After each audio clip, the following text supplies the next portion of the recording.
경제 기갑장교 정연회장도 맡고 계십니다.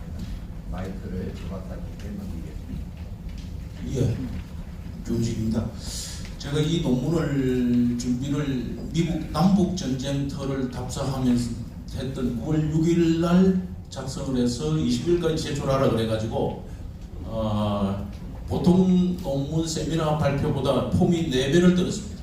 그래서 한글 작성하고 영어로 작성하고 또 이 오해의 소지를 방지하기 위해서 나카가와 상한테 일본어로 이렇게 작성을 하고 또 오늘 원래 파워포인트로 40면을 준비했는데 이게 발표를 못하는 거를 이 슬라이드 비추지 못한다는 사실을 지금 굉장히 와서 들었는데 사관생도들은 슬라이드 파워포인트를 대표자가 와서 저한테 나중에 받아가기 바랍니다. 이게 핵심 에센스를 담고 있기 때문에 저한테 주어진 시간 20분이기 때문에 한 슬라이드 한 장당 한 30초씩 이렇게 할애하면 될 것 같습니다.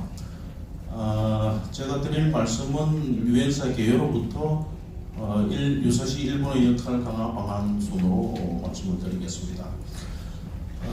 연구 질문을 저는 유사시 유엔사의 전력 제공이 한반도 안보에 미치는 영향은 무엇인가? 일본은 유엔사 전력 제공에 어떻게 기여해 왔으며 그 역할에 대한 국제적 평가는 어떠한가?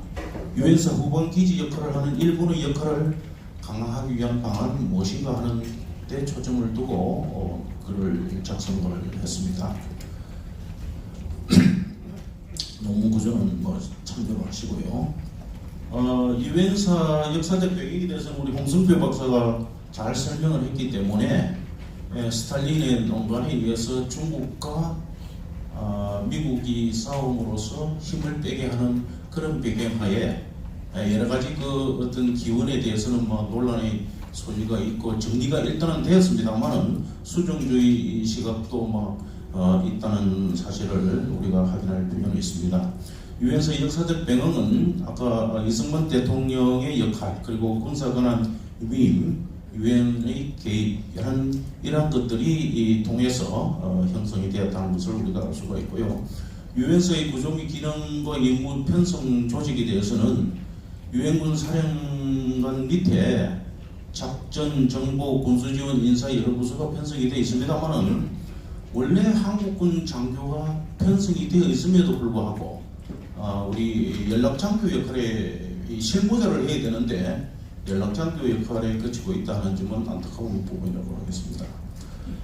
유엔사 구조 기능 임무 편성과 관련해서 유엔사 기능은 결국은 군사작전 지휘와 국제협력 그리고 안전보장 활동을 보장하면서 주요 임무는 북한군의 공격 격퇴 및 방어 그리고 한반도 통일 지원, 한반도 유사시의 전력 제공과 협정 이행 및 준수를 볼 수가 있습니다. 사실 이 부분야에 대해서는 우리 장강현 박사가 이 좋은 책을 냈기 때문에 그 책을 토대로 해서 제가 많은 참조를 했습니다.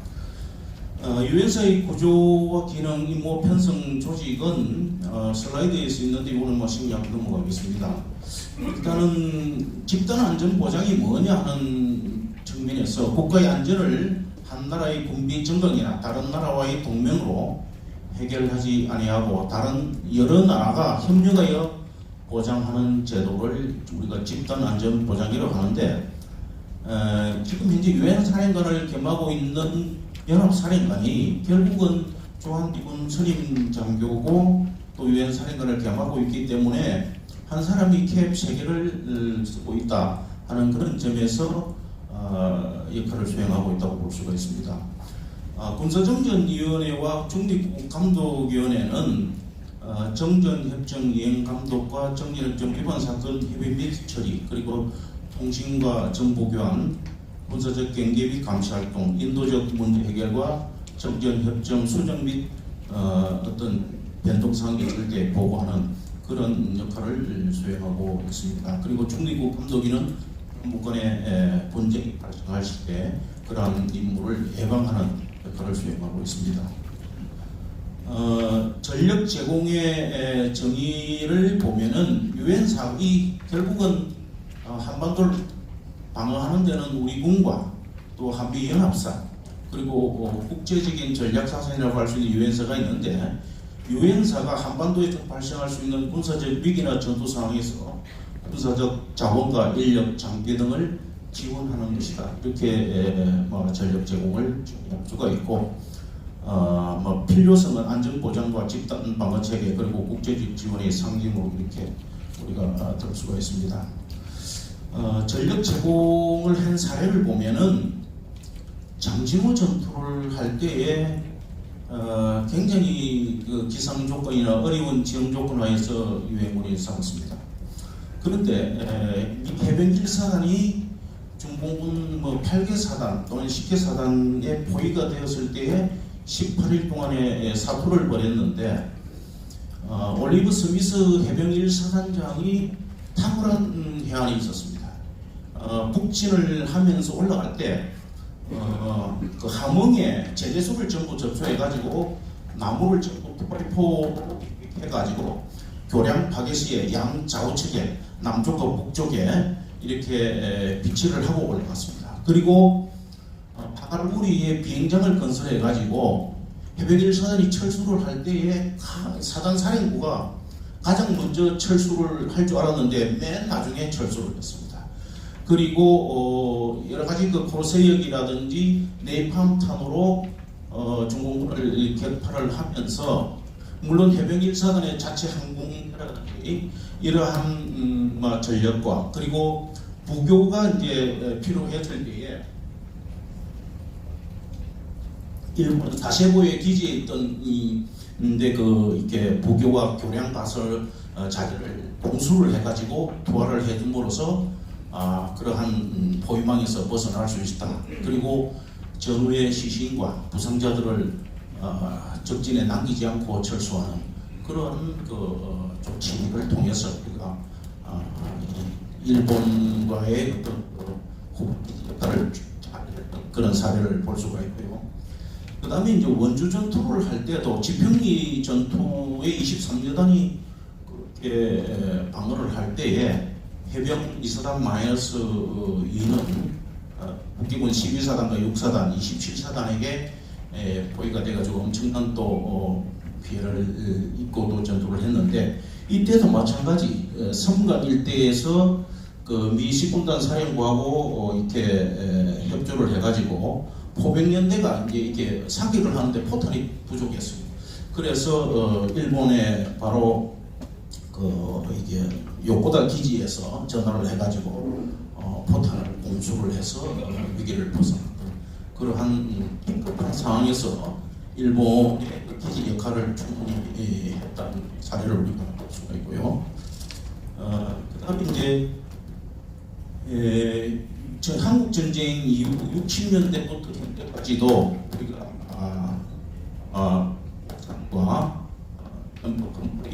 그리고 군산에 미군의 자산이 전개해가지고 여러 가지 청와대 습격 사건이라든지 그다음에 병도 포격 도발 이런 상황에 우리가 대응을 해왔다.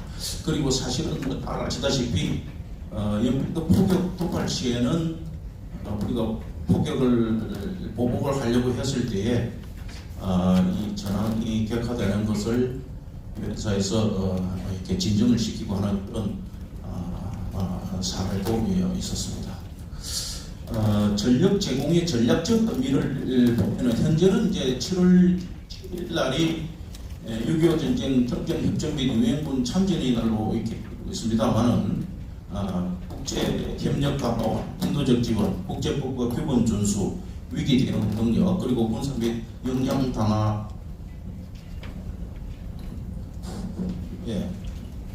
그리고 이제 안전성과 평화 유지를 위해서 전략적 의미를 우리가 찾을 수 있다고 보고요.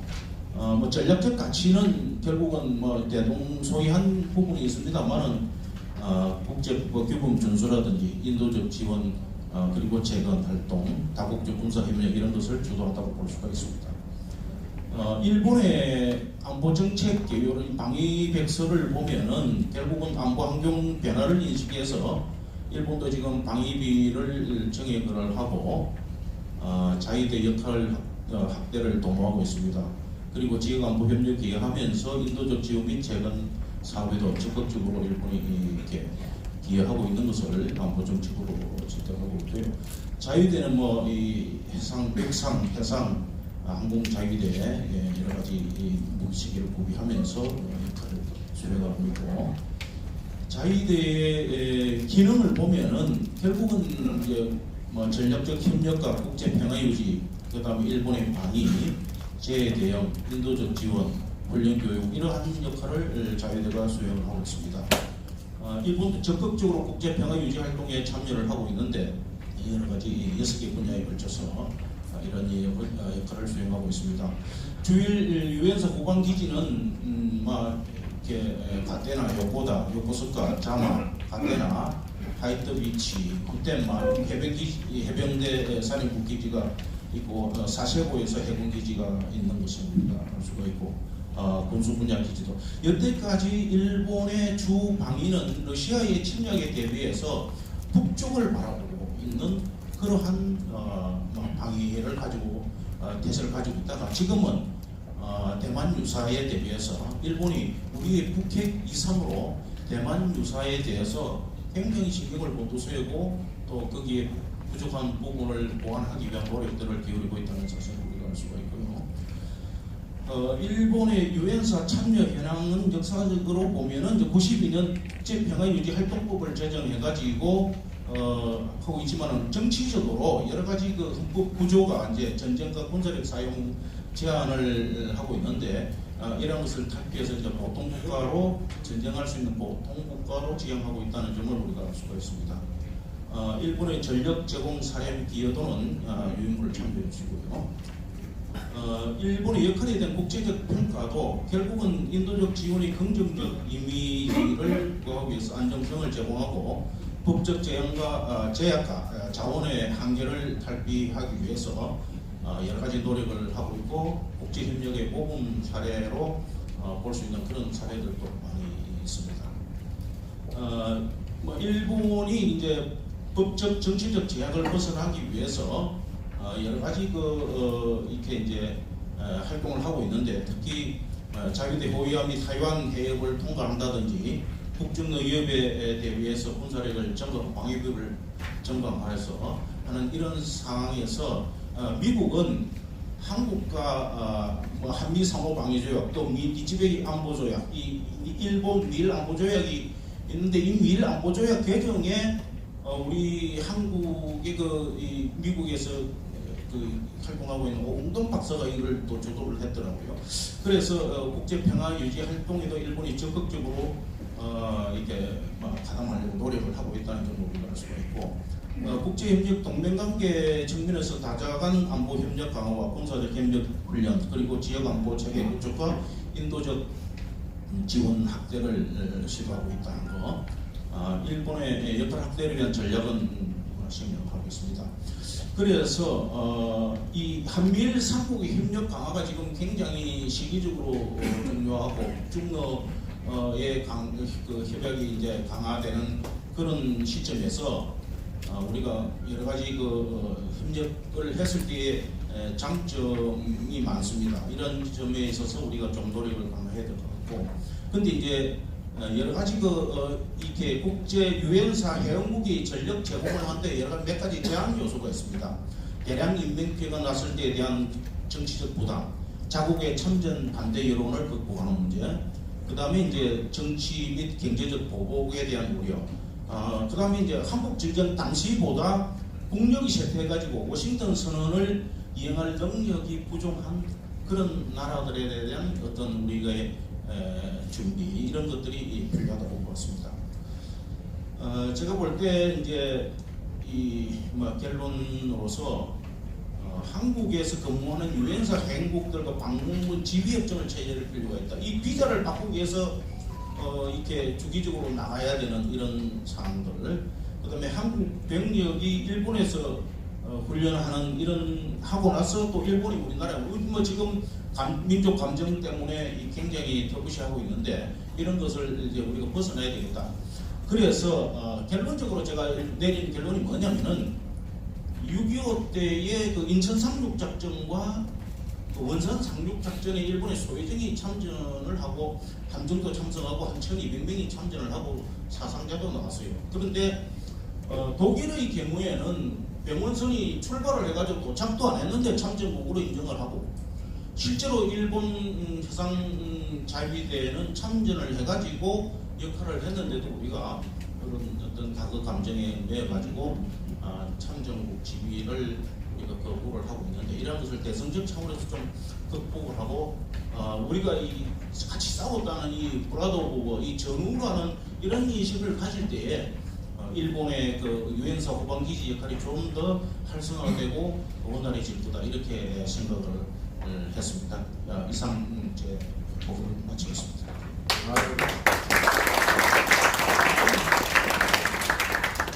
감사합니다, 주 박사님. 주 박사님도 그렇고 그 발표하시는 중에 언급됐던 그저 장관현 장관현 박사가 우리 협회 그 사무총장입니다. 유엔사 관련해 가지고 연구를 하고 자기도 받고 그래요. 잠깐 일어나서 누가 장관현인지 한번 얼굴이라도